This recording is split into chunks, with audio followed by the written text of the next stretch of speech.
what I want to do today is have I prepared a couple of slides the past days, and then I thought, hey, what can I do that adds value uh, to a group that already knows a lot, you know?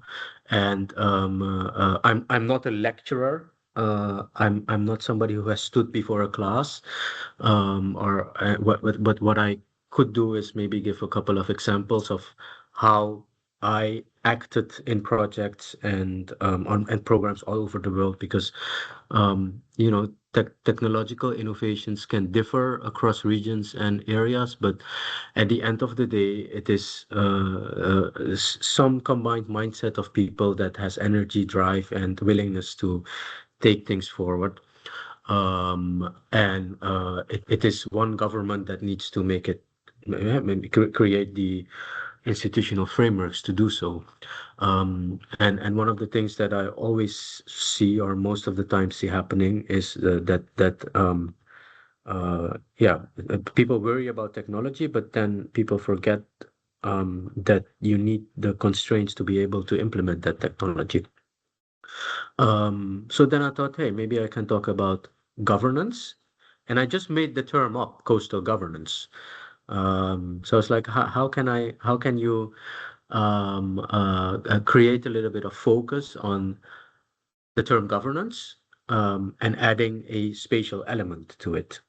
So yeah, I thought maybe that's a way to keep things going. Um, uh, and then you can see my slides, right? Yeah. Okay. Um, this is, by the way, a picture of I think it's somewhere in the Solomon Islands, which is, of course, a very coastal city. And I recently worked also in one of the small island development states, so Solomon Islands and Samoa, and there, for example, you see that technology is always the last on their list because first it's culture, history, and heritage, and then rules, regulations, and then the technological innovation. Because, for example, in the islands, if the government wants to make an intervention, they first have to acquire the land, and acquiring the land in the small island in the Pacific needs approval from every family member.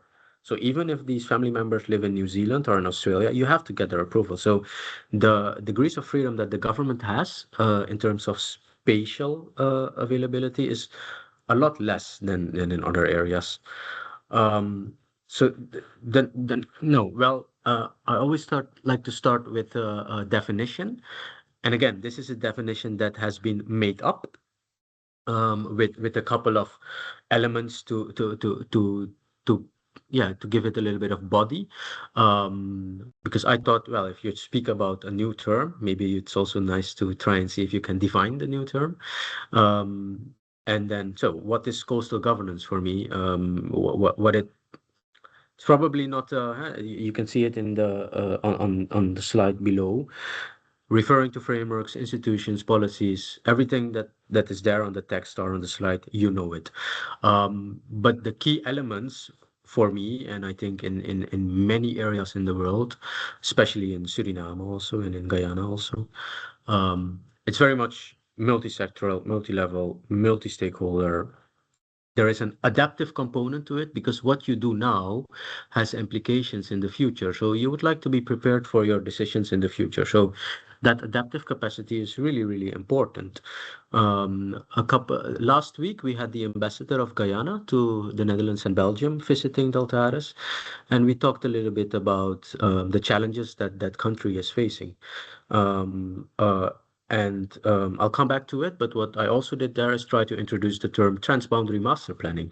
Suriname and Guyana are going to have so much development in the coming years that it makes sense to look at decisions together and enhance that.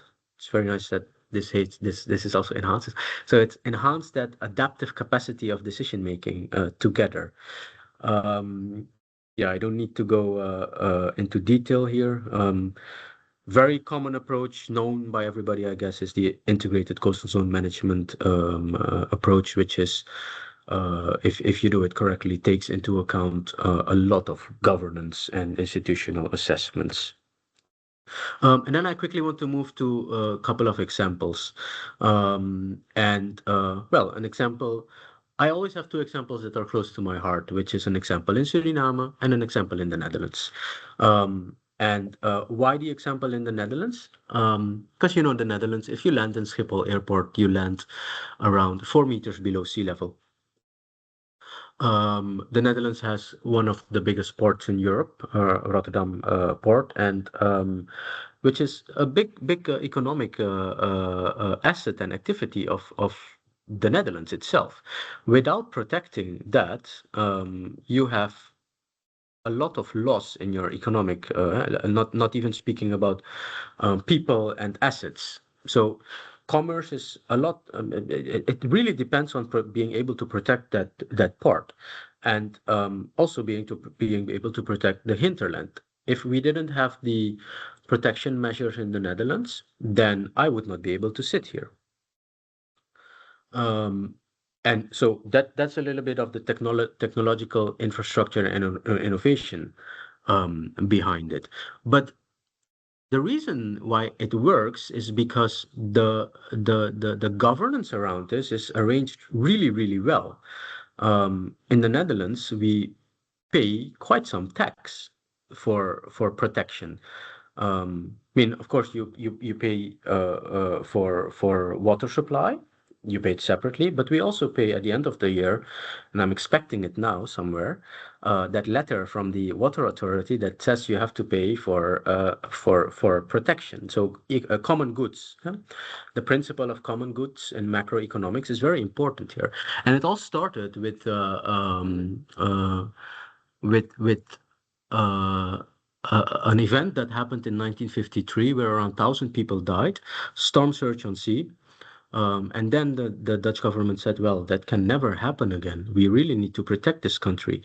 And then they started building the assets. I have a slide on that in a little bit. But then they also started to arrange that governance. So we have a Delta program in the Netherlands. It's called the Dutch Delta program. And the thing that makes it unique, it's outside of the political context. The head of the Delta program, the Delta commissioner, is not somebody that is appointed politically. It is somebody that has been appointed outside of the political environment, somebody that has his own fund, the Delta Fund.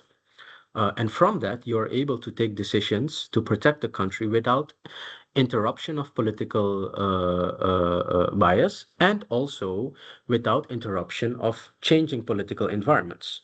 It's just simple thing that you need to do, and you need to do it to be able to protect the country.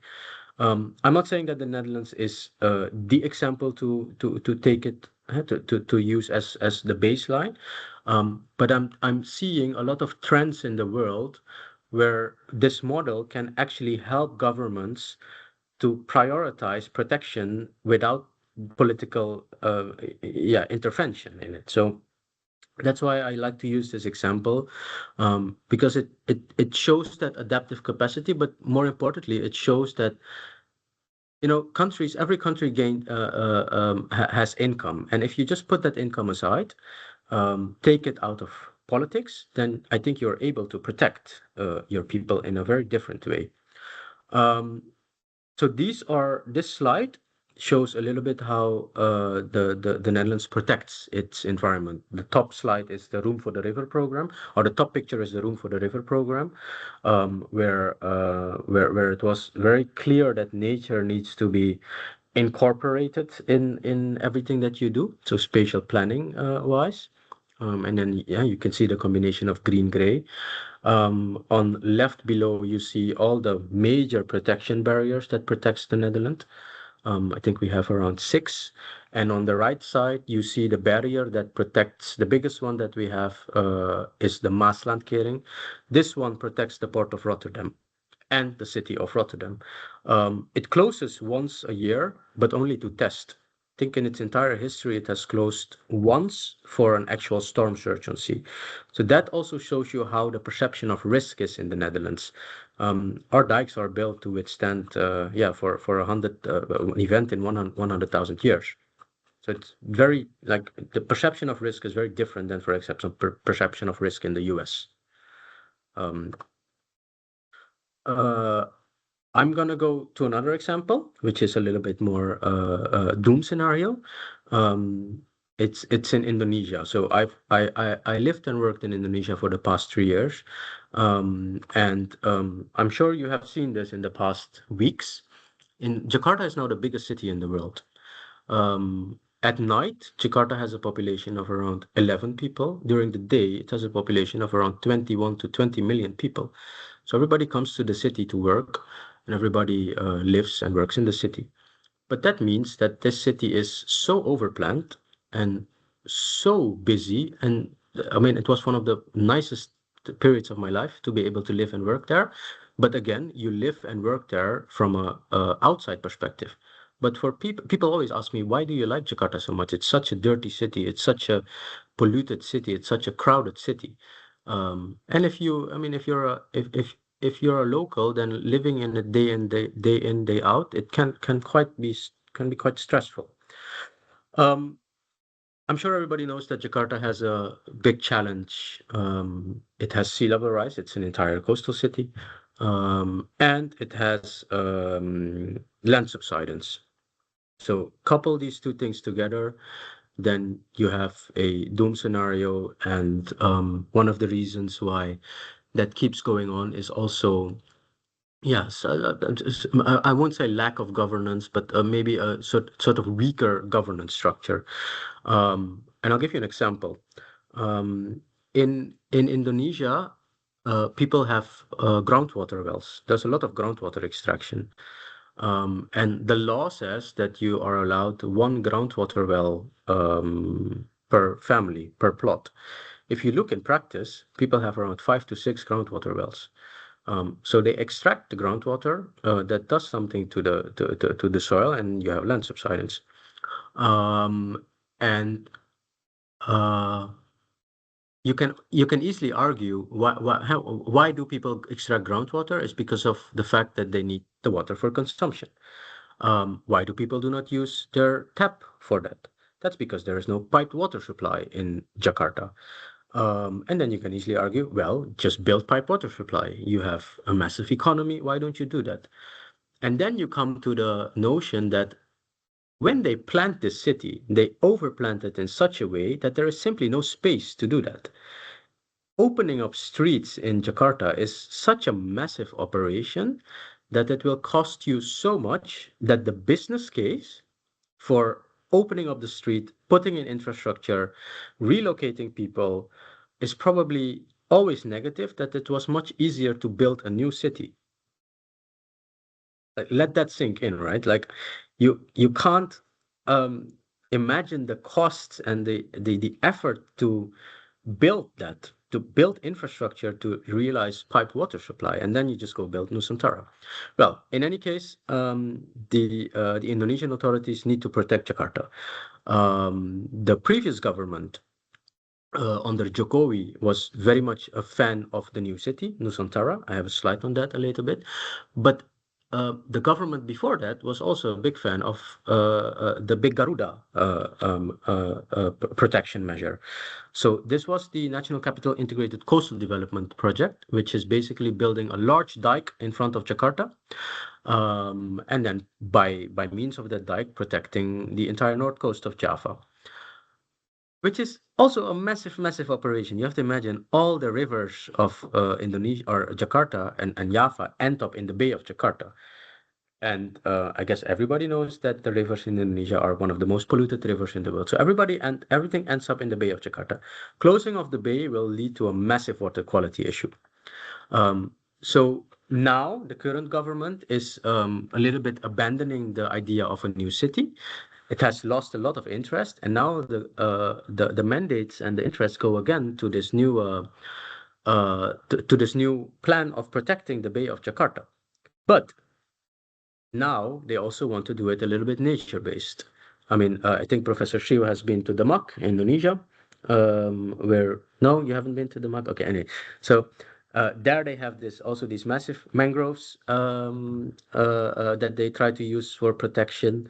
But again, that's not the only place where they can use it. So now they're looking to say, can we come with some kind of combined measure, green gray, in Indonesia to protect the city itself. I think this is going to be a billion-dollar project, and it's not going to be easy to implement this. And I have my doubts if this is ever going to be realized. At the same time, I think it's too late. Again, I'm coming back to the notion of adaptive approaches, making decisions now for developments in the future. Do you want a seawall? No seawall. Is it too complex? So now they went to Nusantara. Nusantara is the new capital of Indonesia, which is going to be a little bit like Brazil and Canberra, so a kind of a government a city. And yeah, you can see I had an extract from a newspaper. Seawall project. This is from November 26, so not even a month ago. They're probably going to delay this again. And yeah, the focus might be going again to the city. So the complexity of these decisions grow when you have urbanization, external pressures, climate change, sea level rise. So I'm just trying to showcase how complex it is for governments to take these decisions, and how important it is that people or the population work together doing so. Like Tokyo also had a lot of land subsidence, but the government said at a certain point, please stop groundwater extraction, and we will arrange pipe water supply. Everybody knows that Japanese people are very obedient, so they listen to the government. In Indonesia, that's just simply not going to happen. So it's also a matter of culture. How are you trained to listen to the government? Right, in Suriname also, I mean, I can speak from myself, and as a Surinamese citizen, it's like we are not trained to pay taxes for protection. Everything what we say is, yeah, the government needs to do so. So that requires sometimes a little bit of a paradigm shift. And speaking about governance, for me, governance is also, it's not only laws and regulations, it's also about culture and informal regulations that are mostly maybe a little bit more important. I also had an example about Bigipan, which is a project that we're currently doing. The professor is very much involved in that. Um, and yeah, we can talk about this later. Professor Naipal knows a lot more about this, so we can have a discussion on that. But the reason why I'm showing this as an example is because what I said earlier, the developments in Suriname and Guyana. You are close to the border with Guyana, and this is a MUMA area, which is so important and so diverse and so biodiversely rich, for Suriname and maybe even for the region.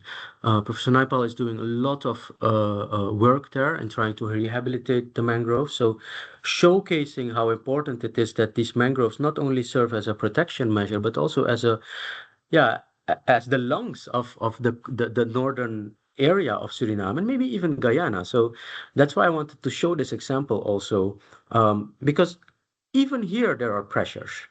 And these pressures, we can try to make these pressures less by planting more. But at the end of the day, I'm sorry that I'm not going through all the text on the slides, but I think you have the time to read, and I'll tell the story. But at the end of the day, I'm going to skip this one. At the end of the day, it's also about the support of the government that they say, okay, this is an area that we need to protect. This is an area where it's important that we do nature-based solutions work, but this is also an area where we need money to do so. This area is so important for tourism. It's so important for fishing activities, for crabs, for leisure, for people just go there and think, okay, when we come back, we have peace in our mind. Um, but it's also an area which is not yet. It doesn't.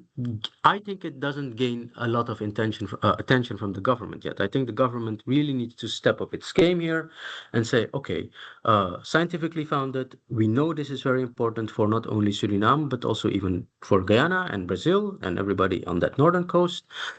Please let us come up with a solution to be able to manage that a little bit more effectively.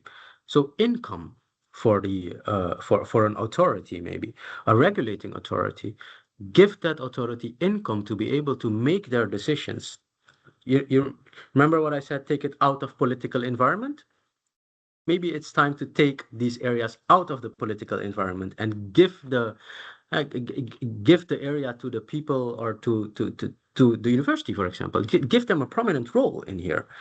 Um, so yeah, again, leading to governance and maybe even leadership.